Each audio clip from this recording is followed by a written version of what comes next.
So as I've been getting ready for this adventure to space, I have listened to a lot of music composed with space explorers and pioneers in mind. And some of my favorites were absolutely composed by the amazing composer and conductor John Williams. He has written so many of the most iconic themes for so many different music or so many different movie adventurers. E.T., Indiana Jones, Yoda, and Rey from Star Wars. So I'm here today with Jeri Lynne Johnson, who is a fellow admirer of John Williams and one of my favorite conductors. She is really a pioneer in her own right, as she founded the Black Pearl Orchestra in 2008, where she is currently the artistic director and conductor of that orchestra. Thank you so much for being here today with me. It is my pleasure and honor to be here with you. So excited to have you here. Maybe to start, I'd like our audience just to, hear your story and learn a little bit more about your fantastic career. I understand you started playing piano actually by ear when you were just 4 years old. Can you tell me about how you went from that beginning to where you are today as a conductor, leading an entire orchestra? Sure. Well, I hope all the kids will understand that most conductors all play instruments. So we either kind of grew up playing violin or piano or cello or trumpet even, or maybe we were even singers. And so any musician can become a conductor. So my first instrument was piano. It's my first love as a musician. And that's exactly right. I grew up, I started out playing by ear, and then I eventually learned how to read music when I got a music teacher. And I'm really lucky to have some good friends of my parents take me to my first orchestra concert when I was just 7 years old. And I fell in love with classical music and conducting from that moment on. And after that, I went to school to study music even more, to learn as much as I could about all the composers, all the different kinds of music and different musical historical periods that they were writing music in. And I had to learn about all the other instruments, not just playing the piano, but I had to learn about the violin and the flute and the trumpet and the percussion instrument. And so through all of that, I was able to learn how to do a lot of things with the orchestra. I have to imagine you just have this wealth of knowledge across all of the instruments at this point. Did you ever actually learn other instruments at a technical level to do that? Or did you stick with piano? How deep did you go in any of the other instruments? So I did. I mean, I played piano my whole life. That's really my first love as an instrumental player. I did, however, take viola lessons for a while. I really wanted to have just a visceral understanding of what string players have to do and how hard they have to work. But that was it. I just really wanted to learn. That's very fun. I actually also play viola, so there you go. Yeah. I am just so impressed by your creating this brand new professional orchestra. Can you tell me why you decided to start Black Pearl Orchestra? Sure. So Black Pearl Chamber Orchestra is my answer to kind of the riddle that orchestras had been struggling with in America about how to create diversity and how to have American orchestras reflect the diversity of America.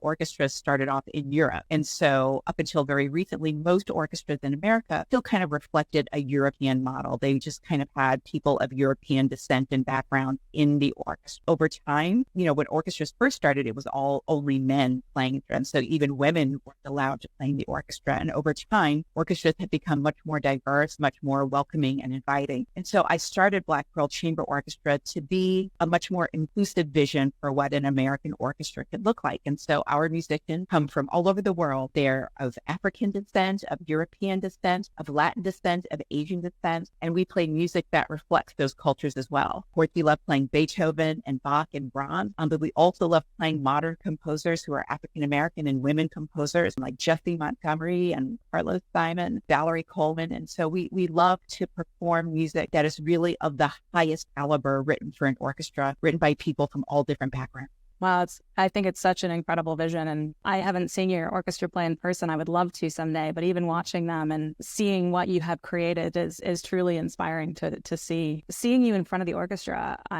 you have such a poise and such a skill set for controlling the room and having these musicians work together. I can't imagine you can, when you're becoming a conductor, can practice that unless you're actually standing in front of an orchestra. So how did you actually learn the skills required to do that? Well, that's such a great point that you're making, Sarah.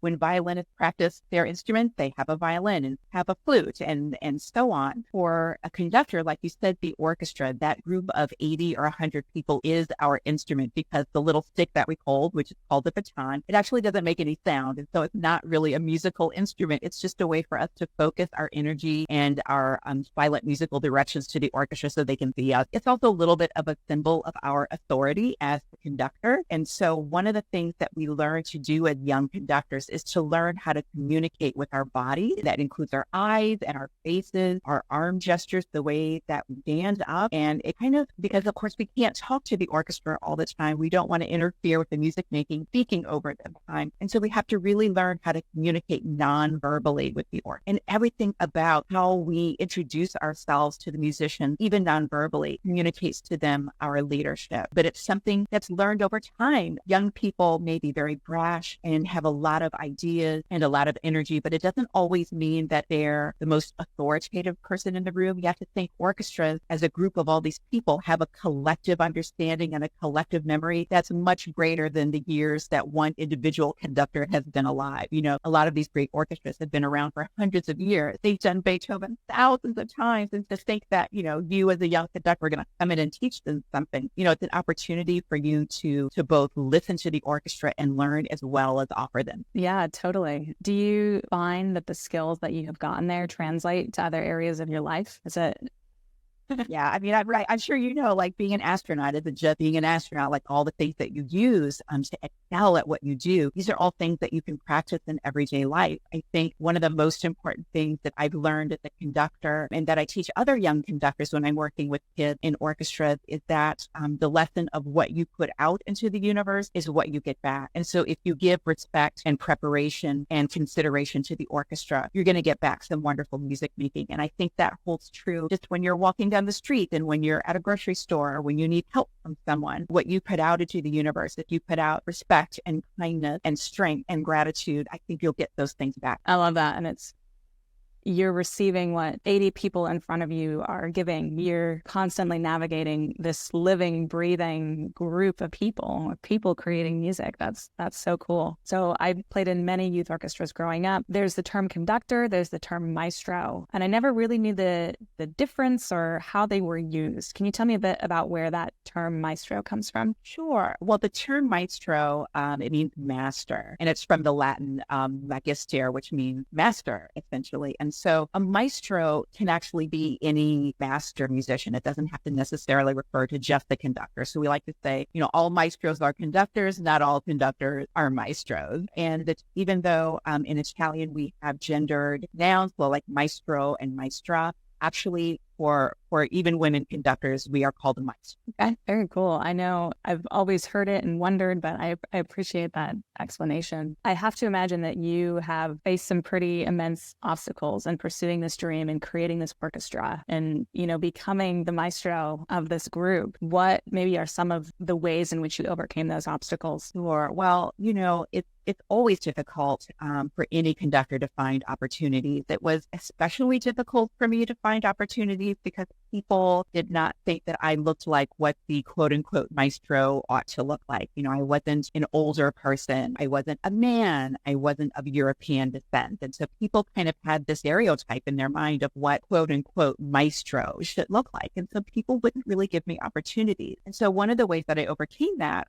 was through things like Black Pearl, which is essentially a way for me to create my own opportunities. I'm a big believer in agency. And for me, that's what conducting is all about. It's about celebrating and activating your agency, your ability to do things, to negotiate change, your ability to adapt and survive and thrive. That's what agency means to me. And so for me, being able to create my own opportunities with my orchestra was one way for me to get around those obstacles. Another way was to make connections with people who could be helpful to me, find mentors, to find sponsors who could open doors for me. And the other thing was to always be learning, to always be preparing new things. There's so much music to learn, and it's been written for hundreds of years, and you always need to be learning music so that when I finally got a chance to stand in front of someone else's orchestra, I was really ready to go. I hadn't just been sitting around wishing that I had things to do. I was always preparing for when someone gave me an opportunity. I was really ready and able to shine in that opportunity. I absolutely love that. I think you're such an incredible example of like, why do you need to wait? Why shouldn't we just go out and create what we need to do to move forward and make progress? So that's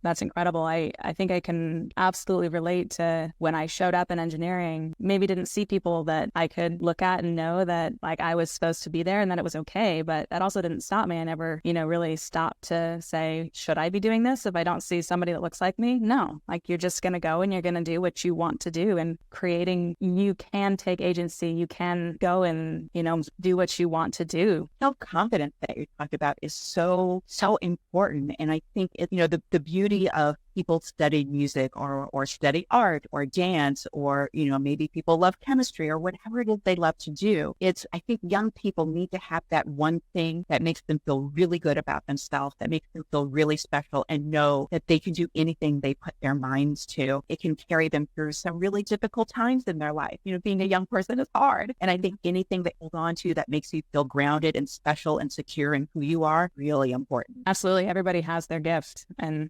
everybody is so unique, and that's what's so incredible. So I guess in that vein, everybody has this gift, has what makes them unique. And one of the things that I love about maybe theme songs, you would call them, for characters in movies is just the ability to tell a story about a person and capture their personality, their struggles, and what really makes them who they are through music. I know Maestro Williams is probably who comes to mind for so many of us when it comes to capturing themes of characters and about space adventures in music. What traits or qualities do you think a space adventurer might have? Oh, well, so I think a space adventurer needs to be paired. I think they need to have all the equipment they need. They need to know how to use all the equipment. They need to be prepared. I think they also would need to be very flexible and adaptable because there's things that you know about and then there's things that you don't know about. And you have to be able to be flexible and adaptable to deal with those things. And so because of that, I think you need to be courageous. Go into the unknown and,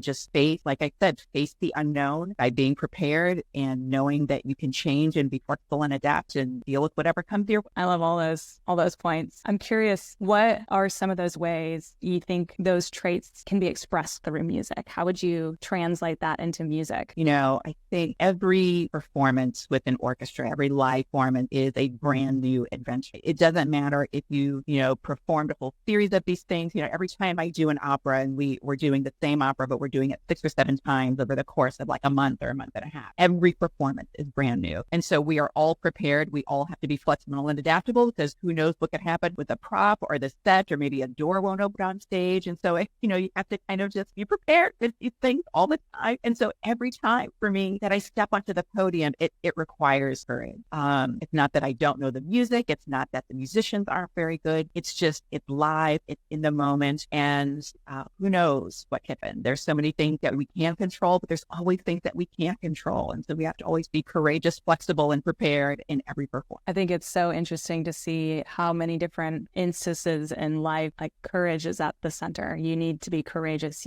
Whether it's going to space, whether it's standing in front of 80 people and creating music together, I think that's such an invaluable skill regardless in life in so many ways. Absolutely. Yeah. Do you have maybe an favorite adventure theme song? Gosh, I mean, Sarah, you're so young, but I grew up on all of the, the Star Wars, like the very first one. And so all this music is such a part of my childhood. So, and so much of John Williams' music, so there's so many different adventures, Indiana Jones, and there's all these things. And so it's hard for me. I think John Williams' music is so identified with that sort of adventurous spirit. So it's hard for me. I would just say, I just think he knows how to capture the essence of like anticipation, trepidation, courage, excitement, and also kind of fear and, maybe insecurity and maybe a little bit of sadness along the way in an adventurous life. It's not all fun and adventure. There's maybe some pain and some fear that may go along into the hero's journey. Yeah, I think you're so right. He's so able to capture all of the parts of being human in his music. I have a few more maybe fun questions for you. What is the biggest adventure you've ever been on in your life? That's easy being a mom. Yeah. having having a daughter. It's certainly the longest adventure I will ever be on in my life. It will never be over, thankfully. Seeing the world through another person's eyes, and especially a young person's eyes, because, again, they're going to inherit a world that I'm going to pass on to them as a parent, but then the world that they will live in is a world that I am not going to see and experience. And so I'm kind of raising a little adventurer myself. And so this is one of the things that I teach her all the time, who, by the way, wants to be an astronaut one day. She, one of the things we talk about is courage all the time, learning new things, learning how to ride a bike, learning how to ride a hoverboard, learning how to ride, do all these things. And to be adaptable and flexible. And one of the things that we talk about is a princess is always prepared. And so, making sure that we work hard and we have the tools that we need to excel. And then who knows what could happen? We just have to be ready and believe in ourselves. And so I think, all these themes that have just run through my life and able to pass these on to my daughter and see her live these values in herself and see what hard work and courage and preparedness and flexibility does in her life. It's been amazing, an amazing event. I can't wait to see where her courage takes her. That's really special. If the opportunity ever arose, would you go to space? Yes. And yeah, one of the biggest, I just have to say, one of the biggest regrets of my life was that, the Concorde program shut down before I was able to ride on the Concorde.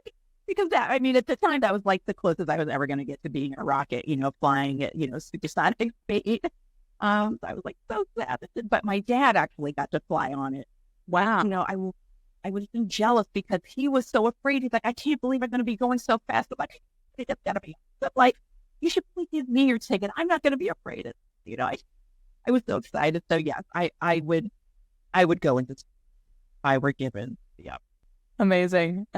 If you could only bring one instrument to space, what would it be?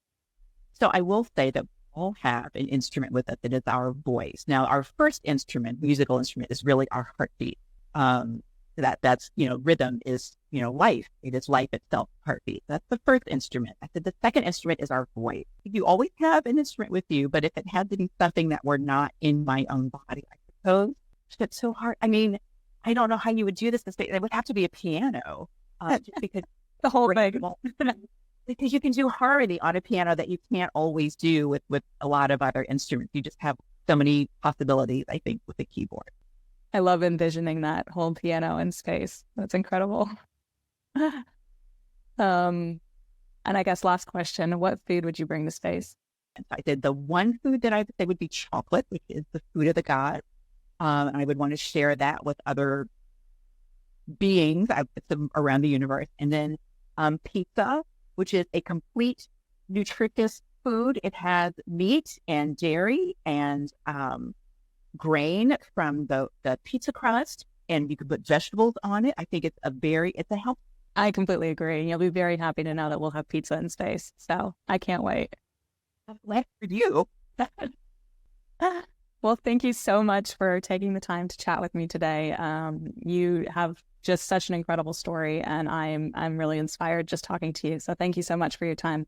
Oh, I am inspired talking to you, and best of luck to you. And it was so wonderful. Thank you so much for letting me speak with you. Thank you.